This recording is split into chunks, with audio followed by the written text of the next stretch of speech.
¿Qué tal, formadores? Bienvenidos a un segmento de estrategias constructivistas. En esta ocasión hablaremos sobre la matriz de clasificación. El objeto de esta estrategia es formar conjuntos o clases que permitan identificar fácilmente las características de un tema desarrollado o que está en desarrollo. Esta estrategia permite desarrollar las capacidades de pensamiento crítico, análisis y comprensión. También nos ayuda a determinar detalles que a simple vista no podríamos encontrar. Además, es muy útil en análisis de datos cualitativos y cuantitativos. Para poner en práctica esta estrategia, debemos empezar definiendo qué es una matriz. Una matriz no es nada más que cualquier formato que esté compuesto por filas y columnas. En el caso de la matriz de clasificación, en la primera columna colocaremos en cada fila los objetos o palabras, temas o lo que querramos clasificar.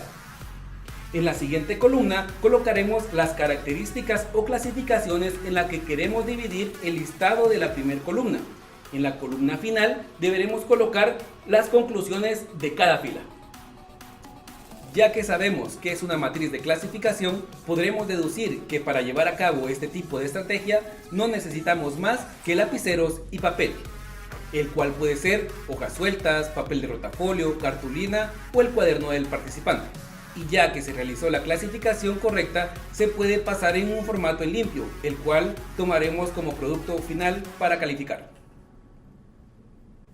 ¿Qué preguntas pueden surgir al considerar usar esta estrategia? Una podría ser: ¿en qué momento la uso? ¿La puedo usar como evaluación? ¿Se realiza en grupo o individual? ¿Las clasificaciones o características las defino yo o el participante? Analicemos las preguntas y determinemos cuáles son las posibles respuestas.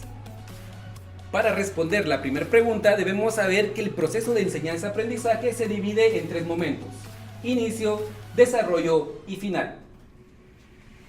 Por lo tanto, estos tres momentos son las posibles respuestas. La siguiente pregunta solo puede responderse con un sí o con un no. La tercera pregunta solo tiene dos posibles respuestas: individual o grupal.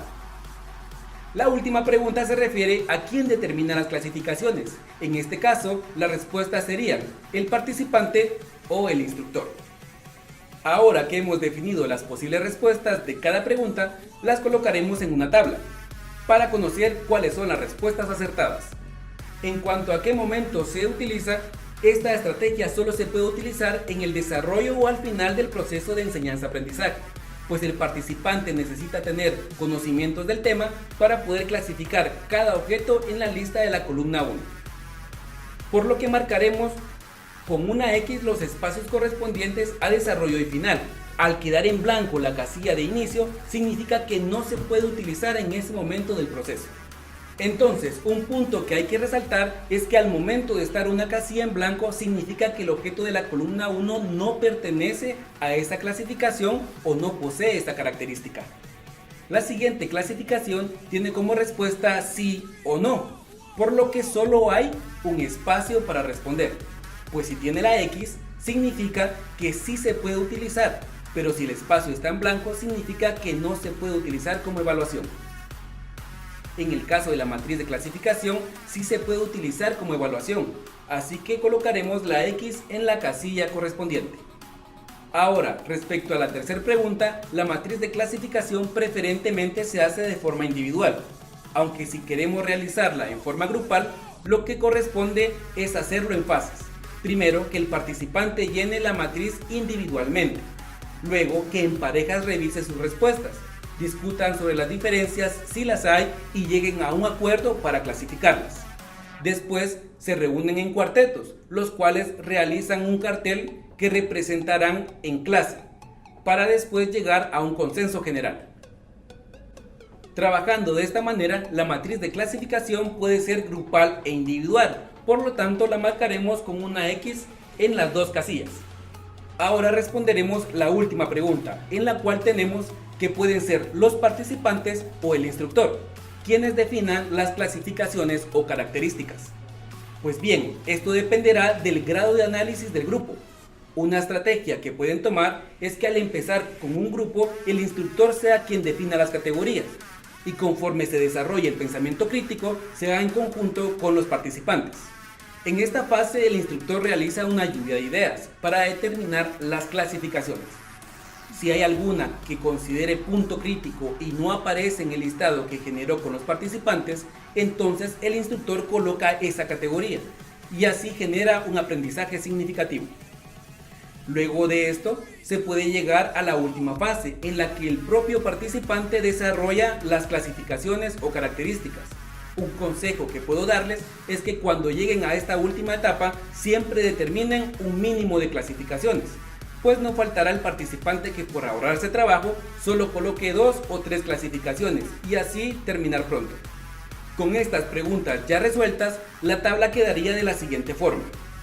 El objeto por clasificar en la primera columna, seguido de una serie de clasificaciones y al final una columna de conclusiones.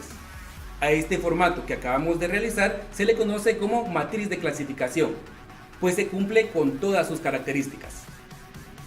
Ahora solo falta llenar la columna de conclusiones.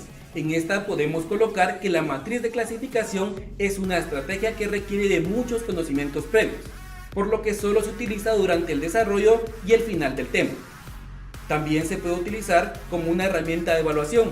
Esta estrategia puede realizarse de forma grupal o individual. Las características son determinadas en un principio por el instructor, luego en conjunto y por último por los participantes. Como ven, esta estrategia es muy sencilla y fácil de realizar. La gran ventaja es que es aplicable casi a cualquier tema. Solo es cuestión de analizar las posibles clasificaciones. Ahora veremos cómo aplicar esta estrategia a diferentes especialidades. En el área de gastronomía tenemos el tema de origen de los alimentos. En este tema encontramos que la clasificación puede ser agrícola, pecuaria e industrial. Podríamos empezar pidiendo a los participantes que enlisten 10 diferentes alimentos que consumen durante la semana. Ya elaborado el listado, le damos las 3 categorías antes mencionadas. Después, mientras se desarrolla el tema, con otra estrategia, pedimos que vayan clasificando los alimentos que colocan en la lista. Al finalizar el desarrollo del tema, pedimos que busquen un compañero y agreguen los alimentos que no tengan en el listado. Verifiquen que aquellos que tengan en común estén clasificados de la misma forma y después que se agrupen con otra pareja y hagan lo mismo. Esto se repite hasta que todo el grupo tenga una matriz con el mismo número de alimentos y clasificados de la misma forma para que por último cada participante saque las conclusiones. En el área de mecánica automotriz podríamos utilizar esta estrategia en el tema del ciclo de trabajo teórico del motor Otto. Ya desarrollado el tema del ciclo Otto con alguna otra estrategia, determinamos con los participantes cuáles son las posibles categorías en las que podemos clasificar las piezas de un motor básico. Algunas categorías que podrían surgir son piezas fijas y piezas móviles. Es aquí donde el instructor interviene para preguntar qué tipo de movimientos pueden darse en un ciclo Otto, a lo que sabemos que podríamos decir que son circulares y rectilíneos. Y así podrían surgir muchas otras categorías. En esta etapa, la función del instructor es solo guiar a los participantes, de tal forma que las clasificaciones o características no redunden y que estén las que el instructor determina que son esenciales. Luego se realiza el formato y se pide a los alumnos que enlisten las piezas que acaban de ver en el tema desarrollado y que las clasifiquen en las categorías designadas. En esta etapa el instructor determina el tiempo que les dará para realizar esta clasificación. Mientras se cumple este tiempo, verifica que todos tengan el número de piezas, nombre y clasificación correcto. Por último tenemos un ejemplo de esteticismo. En este caso utilizaremos esta estrategia como instrumento de evaluación. El tema a evaluar es el cabello. Para esto elaboramos una matriz en la que se colocan las clasificaciones que se consideran críticas. Por ejemplo, podría ser composición del cabello, estructura física del cabello, estructura interna del cabello, las fases del cabello. Por supuesto, las categorías quedan a discreción del instructor. Después desplegamos un listado o partes o palabras las cuales queremos que el participante clasifique. Por ejemplo, tallo, bulbo piloso, glándulas sudoríparas, tejido adiposo, cutícula, entre otros. Lo aconsejable en esta matriz de clasificación para efecto de evaluación es que no contenga más de 10 objetos a clasificar y así esto no se vuelva tedioso. Con esto hemos llegado al final de esta estrategia constructivista. Espero la información les sea de ayuda. A continuación encontrará una serie de preguntas acerca de esta estrategia. Espero nos encontremos más adelante. Hasta pronto.